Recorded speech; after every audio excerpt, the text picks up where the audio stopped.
First contact. Captain Nikolai Petrov stood at the observation deck of Proxima Station, watching the binary stars cast their amber glow across the curved habitat modules stretching below him. The station represented humanity's furthest reach into the cosmos, a scientific marvel housing 3,000 researchers, engineers, and their families. After 5 years as its commander, Nikolai still felt a swell of pride every time he took in this view. Beautiful evening, isn't it, Captain? Nikolai turned to find Dr. Juliana Reeves, the station's chief xenobiologist, standing beside him. Her dark eyes reflected the starlight as she gazed outward. The calm before the storm, he replied with a half-smile. The meteor shower begins in a few hours. The scientists are practically giddy. Juliana laughed. We don't get many natural celestial events out here. Can you blame us for it? The emergency alert cut through their conversation, its piercing wail startling them both. Lieutenant Hector Diaz's voice followed immediately on the comm system. Captain to Command Center, Priority Alpha. Unidentified objects approaching at high velocity. Nikolai exchanged a quick glance with Juliana before they both sprinted toward the central lift. By the time they reached the command center, the holographic display was filled with ominous red markers. Status report, Nikolai demanded, his voice steady despite the adrenaline coursing through him. Lieutenant Diaz looked up from his console, his dark face glistening with sweat under the emergency lighting. 27 vessels detected, Captain. Configuration unknown. They appeared seemingly out of nowhere, some kind of advanced cloaking technology. Composition? Dense metallic alloys unlike anything on record, responded Tamika Okafor, the sensor specialist. Her fingers danced across multiple screens. Energy signatures are off every chart we have. They're definitely not human. The words hung in the air. First contact. After centuries of searching the stars, intelligent alien life had found them instead. Open all frequencies, Nikolai ordered, straightening his uniform jacket. This is Captain Nikolai Petrov of Proxima Station, a scientific research facility of the United Earth Confederation. We welcome peaceful contact and communication. Silence stretched for several moments before the main screen flickered. The image that appeared sent a collective gasp through the command center. A towering figure with iridescent blue-green skin stood before them. Multiple compound eyes arranged in a crescent pattern dominated its elongated head, and what appeared to be respiratory gill-like structures pulsed rhythmically along its neck. Human settlement, the alien spoke, its voice resonating with a harmonic quality that seemed impossible from a single organism. I am Supreme Overseer Zoltak of the Satari Collective. Your expansion stops here. Nikolai maintained his composure. We are a peaceful research outpost, Overseer Zoltak. We have no hostile intentions toward your people. Intentions are irrelevant. Outcomes are inevitable. The alien's gill structures flared.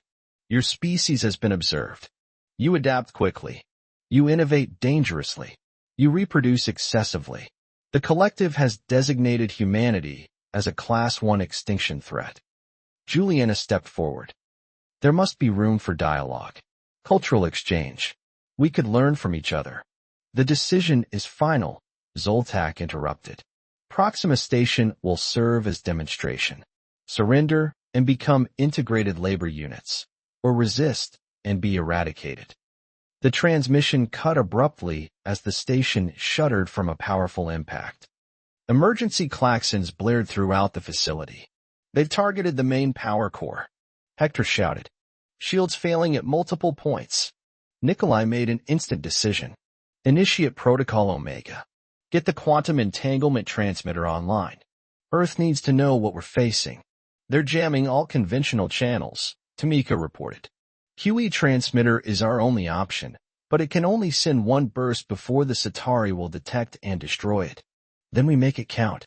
Nikolai turned to his senior staff. I need 3 volunteers to reach the auxiliary communications bay in Section D. It's hardened against attacks specifically for situations like this. Without hesitation, Hector stood. I'll go, Captain. Count me in, Juliana added. My access codes will get us through the restricted sections. Tamika rose from her station. You'll need someone who understands the QE system. I helped design it. Nikolai handed Tamika a small crystal data core. This contains everything we've recorded about the Centauri. Make sure it reaches Earth. As they gathered emergency equipment, Nikolai recorded a brief message. This is Captain Nikolai Petrov of Proxima Station. We are under attack by an alien force identifying themselves as the Centauri Collective. They possess technology far beyond our current capabilities and view humanity as a threat to be eliminated. We have limited defensive options and are implementing emergency protocols. Request immediate military response. I repeat, Proxima Station is under attack, and the Centauri claim this is only the beginning. The station rocked with another series of impacts as the 3 volunteers disappeared into the maintenance tunnels. On the external cameras, Nikolai watched as sleek, obsidian vessels surrounded the station, their hulls shimmering with energy fields that seemed to bend light itself. Status of evacuation, he asked, turning to his remaining officers. Emergency pods launching from sectors 7 through 12, responded Communications Officer Wei Lin. The Centauri are targeting them, but some are getting through. Nikolai nodded grimly. Continue evacuation procedures. Priority to civilian personnel and research data. A massive explosion tore through the lower levels, nearly knocking everyone off their feet. They've breached the main habitat ring, Wei reported, her voice tight with controlled fear. Centauri troops are boarding. The surveillance feed showed tall, armored figures moving with unnerving precision through the corridors, herding terrified civilians before them with weapons that emitted pulses of blue energy. They're taking prisoners, Wei observed. Not just killing everyone. They said they wanted labor units, Nikolai replied. Looks like they meant it. The command center door sealed automatically as the station's security systems detected the intruders approaching. Nikolai knew it wouldn't hold them for long. Has the QE team reached the communications bay? Wei checked her console. Affirmative. They're preparing transmission now. Nikolai allowed himself a moment of hope as the external feed showed the Centauri systematically securing the station. Through one viewport, he glimpsed their massive command vessel, a structure of impossible geometries that seemed to shift subtly as it moved. Message away, Wei announced, relief momentarily breaking through her professional demeanor. Earth will know. The command center doors began to glow blue-hot as Centauri cutting tools worked through the reinforced alloy. Nikolai drew himself to his full height, facing the entrance. It's been an honor serving with each of you, he said to his remaining crew.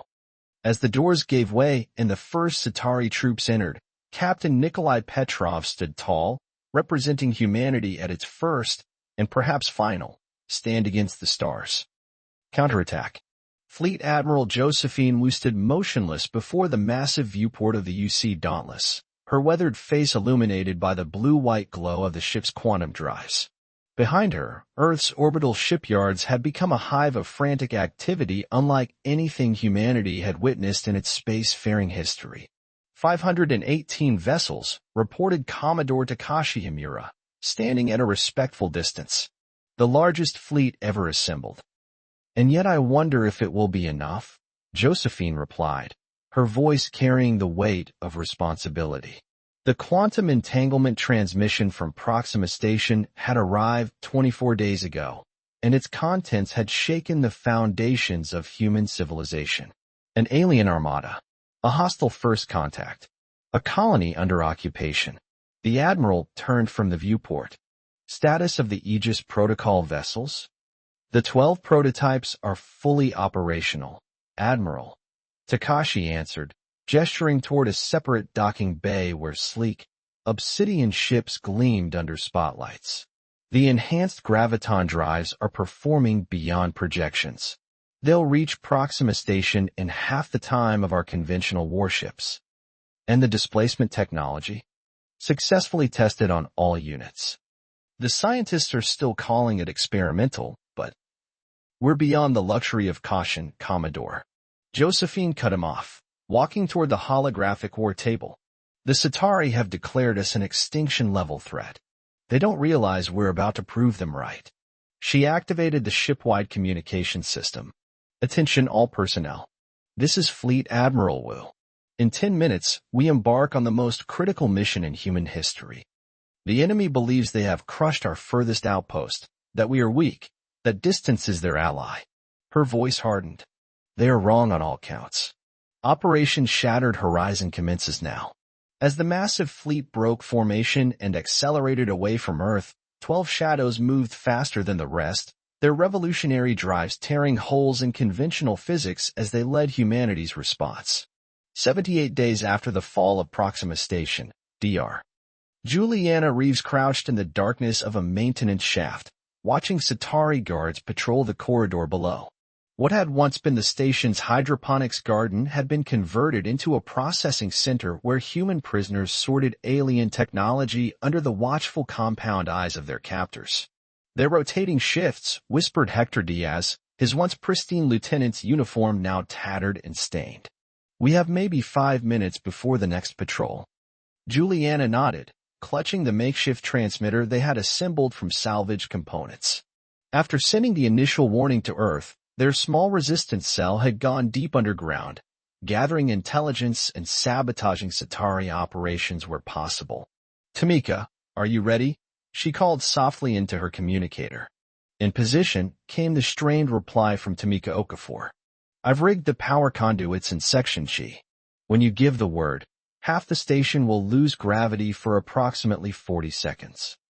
It wasn't much, but it was all they had, creating chaos, staying alive, waiting for a rescue they weren't certain would ever come. Any word from the captain? Hector asked, his voice tight with concern. Juliana shook her head. After the command center had fallen, Nikolai Petrov had been taken to the Centauri flagship.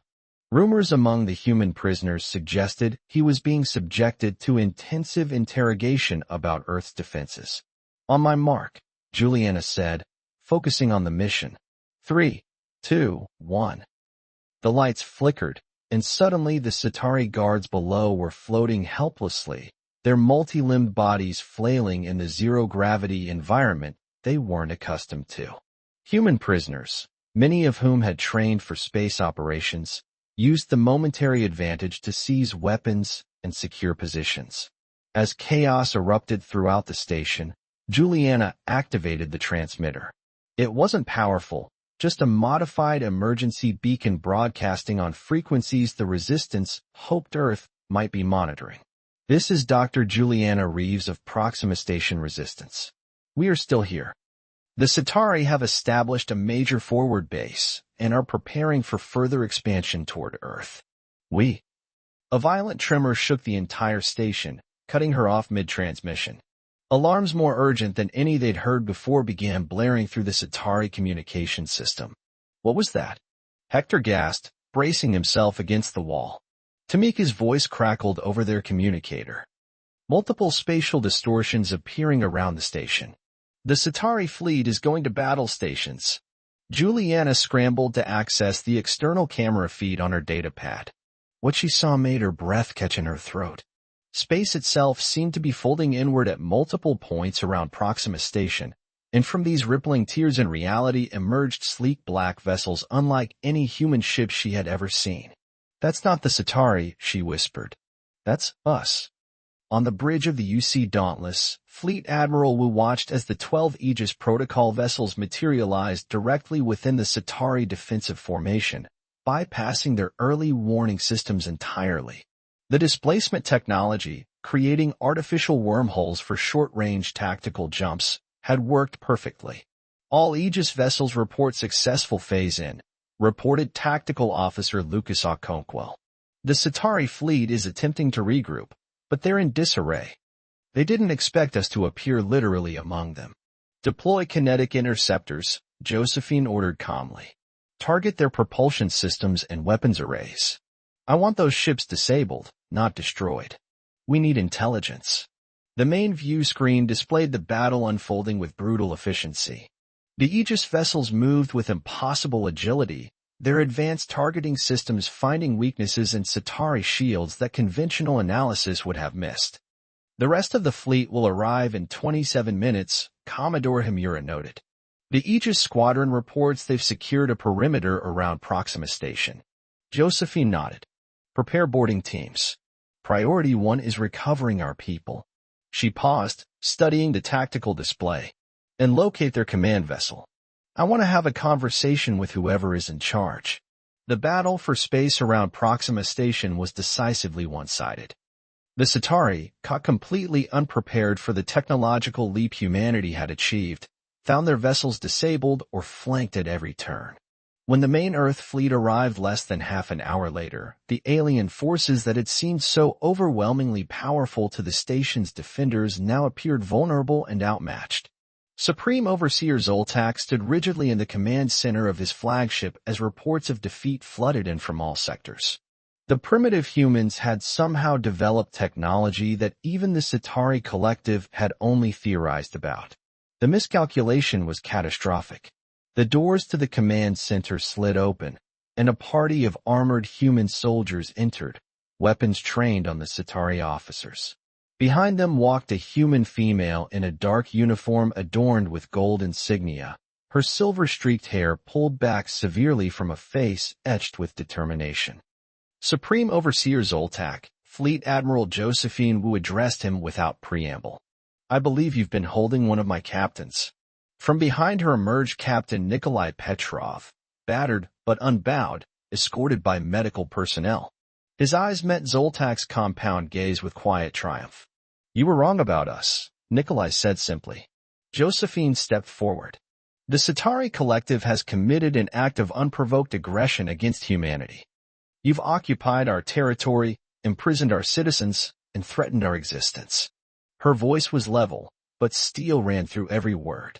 Under normal circumstances, this would constitute an act of war demanding proportional response. Zoltak's skill structures pulsed rapidly. The collective does not surrender.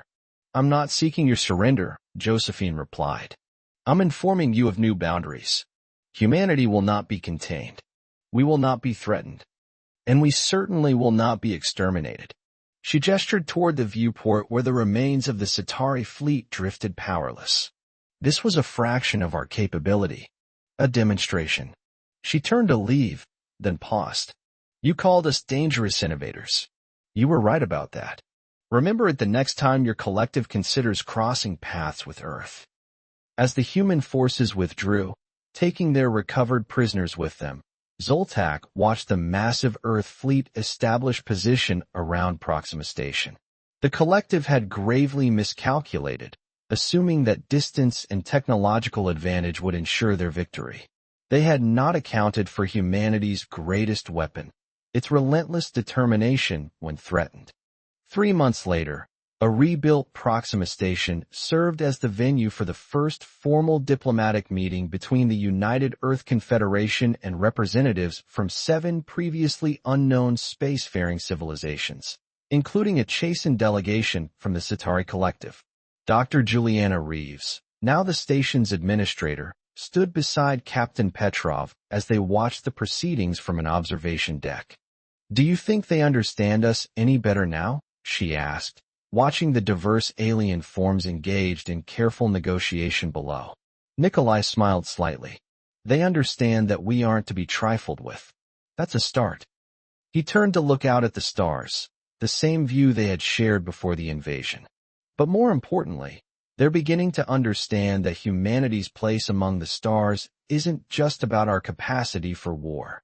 It's about our capacity for survival, Juliana finished. Hashtag sci-fi, hashtag space war, hashtag humanity fights back, hashtag vengeance, hashtag epic battle, hashtag space fleet, hashtag galactic war, hashtag storytime, hashtag revenge, hashtag future war.